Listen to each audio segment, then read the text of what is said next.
Hi everyone, it's Elise from Kit and Clouder Colouring Classes and welcome to our Colouring Tip Tuesdays, short videos to answer popular questions you've been asking about your colouring.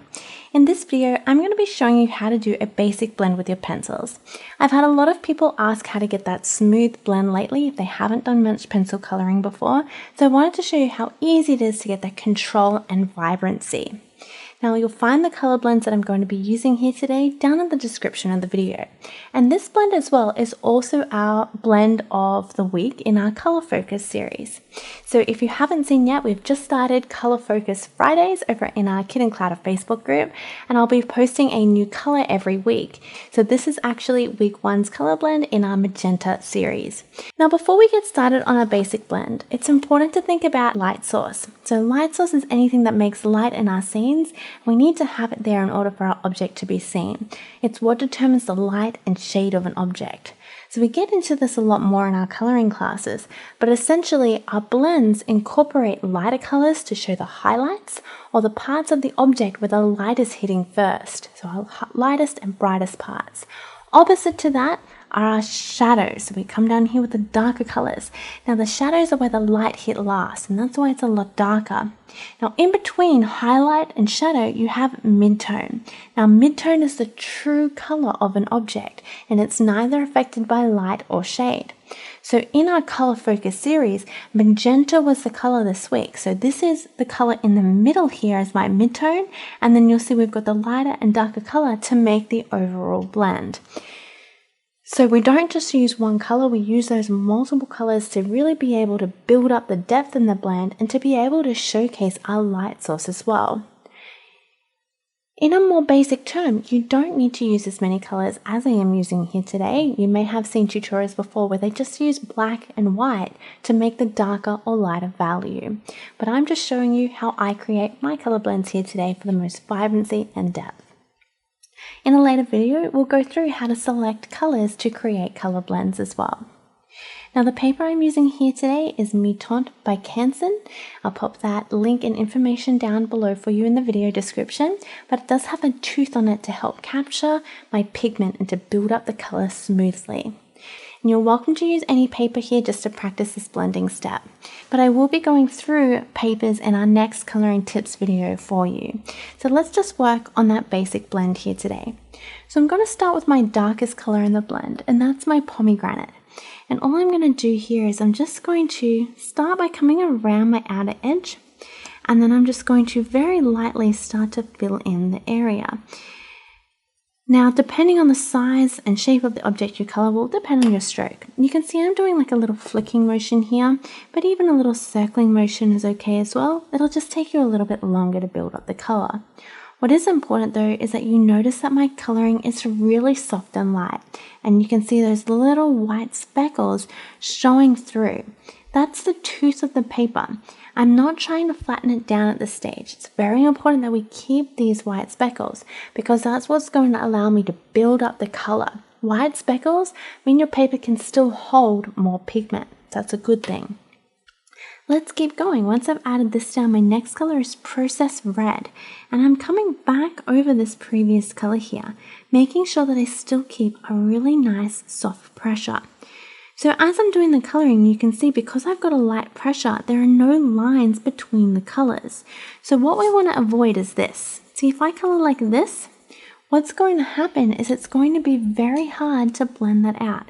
I'll come over that with the next colour in the blend, and that line stays there. So we want to try and make sure that we always have that soft pressure. If, however, you do this and you have that hard line, what you can do is just really soften that pressure up and come over it really lightly. I call this fuzzying up the edge because you can see we're taking away that sharpness and fading that edge out. And it just requires going over it a few times until we can get that fade. So essentially, that's what we're trying to do in this main part here. I'm just getting that really nice soft fade happening. And I'm not using any extra pressure.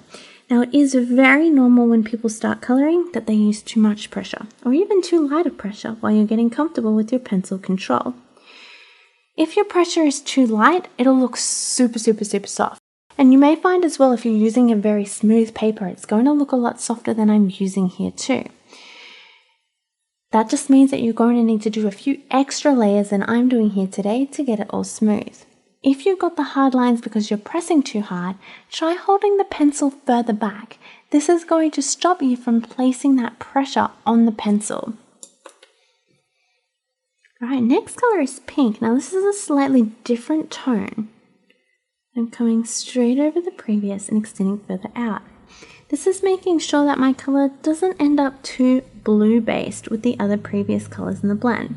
So I am making sure that I come back over the previous colors because I'm not just using this color to get lighter, but I'm using it for the tone of color as well. Don't worry if that sounds a little bit complicated. In the coming weeks, we'll do some videos on what color tone is, again, how to select our blends and everything like that, so it does make a little bit more sense for you. In the meantime though, I've already made some color blends for you that you can use over on our website under the color blends tab. So that way you don't have to worry about making your own, you can see some right there that are available. Now as I'm blending out, notice I'm getting really soft toward that highlight point. So imagine my light is hitting this top point, so I've got highlight and shadow opposite. So to really make that pop and look a lot softer, I've got my white pencil here. And what I'm going to do is just start in that white area, and I'm just blending back and over where that previous color has ended. And that's just softening it down so the transition between the colors is nice and smooth. I'm not bringing it the whole way back to my shadow area though. If I do that, I'm going to lose that depth back here. So notice here now you can clearly see the difference between highlight and shadow, but we have all of that little tooth showing through and the color isn't very vibrant yet. So what we want to do is we want to come back and literally just repeat everything again. By repeating it again, I'm going to be filling in that tooth, and the paper itself is going to be holding more colored pigment, meaning that my colors are going to be more vibrant and more intense. So I grab my pomegranate again, and I'm just starting in my shadow area, and I'm literally just doing the same thing. Now, I'm not adding any extra pressure though. The way that I'm going to get that tooth flat is by actually doing smaller strokes. And this is where we start to introduce more of that circular motion. So I'm doing that circular shape here now to really soften down the tooth and fill it all in. But by keeping my pressure nice and soft, it makes sure that I avoid any hard lines. If you have hard lines, remember, hold it really lightly. Fuzzy up the edge so it's nice and soft as the color ends and you're fading it out. Now a lot of people do use solvents with their pencils. Now this does come down to personal preference. The solvents weren't actually made to be used with your standard pencil coloring. The way that artists tend to use these to begin with was to actually cover larger areas quicker. So instead of doing all this little blending like we're doing now, they can do a rough amount of color and then they get the solvent and they bring it over the top. And what that does is it breaks down this pigment that we've added, so it's almost like a paint-like surface. So you're able to spread it quite easily and quickly over the page. Now the problem with that is that we lose a bit of the color vibrancy and we lose the control. This is process red, repeating that technique. So when you lose that control, it's not giving you as much creative freedom. You're not able to get as those finer lines or that finer detail that you may see some other people doing. Especially if you're a marker user as well, this simulates a similar effect. So if you've got the two mediums, probably not getting a lot out of using your pencils with your solvents. You don't really want to have different products doing the same thing. So you really want to get the most out of your materials or mediums so you can get different looks and effects. So again, you're welcome to use your solvents. It would be a very similar technique that we're doing here, but instead of doing this final coat, you would come through and use your solvent. But be prepared that you will lose a little bit of the vibrancy and control in your projects, especially when we start getting more detailed, as opposed to just using the pencils themselves on a good drawing paper like we're doing here today. My next color is my pink. And I'm coming back over that previous color and again extending further out. Now, how much or how little of each color you use is going to determine how light or dark your blend ends up being. This is actually called the value of the color blend, and we will spend some time again in a later video going through this. But have an experiment doing a little bit of a blend when you really increase the amount of that darker color you use, bring it quite far over, or really increase the amount of the lighter color used, and see how this affects the color blend. So if yours looks a little different than mine, that could be a clear hint why you may just have used a different amount of the colors than I've used here today. That doesn't mean anything is wrong, just means that it's a little different and you're still learning about that application of color.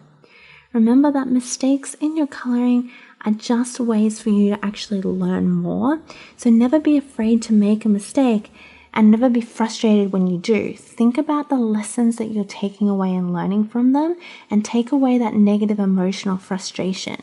If you remind yourself that coloring is about the lessons, then you're going to progress a lot quicker and further and be more motivated and enjoy it a lot more. Your white pencil in the second round is going to do a lot more for you now. So we start in this white, bring it down, and you can see I'm extending it just over where this previous color has ended, maybe a little bit further back. Again, it's a small soft circle. I'm not using a lot of pressure because the white should essentially fade into the pink there. You can see I'm not bringing it the whole way either. It's just so we can get that nice smooth highlight.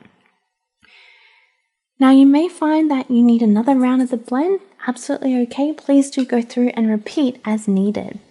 One more thing you can do as well, if you still have a lot of tooth left and you want to speed up the process, is you can use your colorless blender pencil. Now the colorless blender comes in all different varieties, so try and get the one that your brand of pencil makes because it's the same core of the pencil but without the colored pigment. So the Prismacolor colorless blender being a wax-based core. So you have to remember that this is not adding any color to the page. It's basically pushing around what you've already laid down. So it can help you to flatten the tooth, but you need to have enough pigment on the page to actually push to get that smooth blend.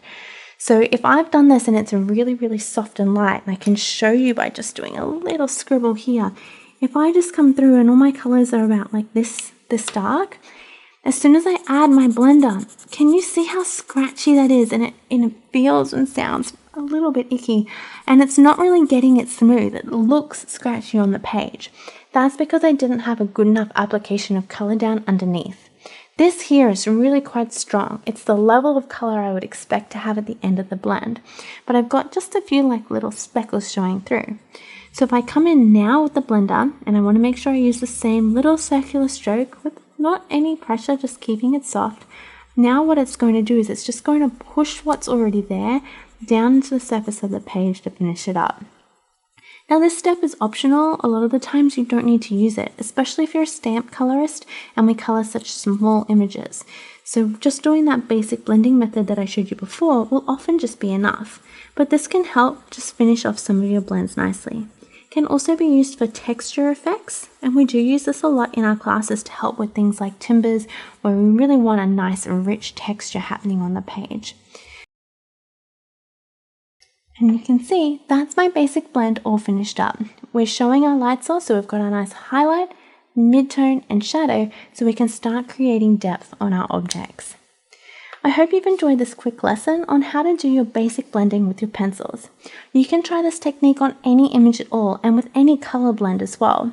Remember, coloring takes time and practice to learn, so your results may not be instantly the same as mine. And if you do have questions or would like some extra tips, please feel free to reach out and ask anytime. I'd be more than happy to help. If you have any questions that you'd like to see answered in our coloring tip videos, please feel free to pop me a message. You can also find more answers to popular questions over on our website at kitandclouder.com via the coloring FAQs in the menu bar. And you'll also find free coloring classes on our homepage. Happy coloring and see you next time.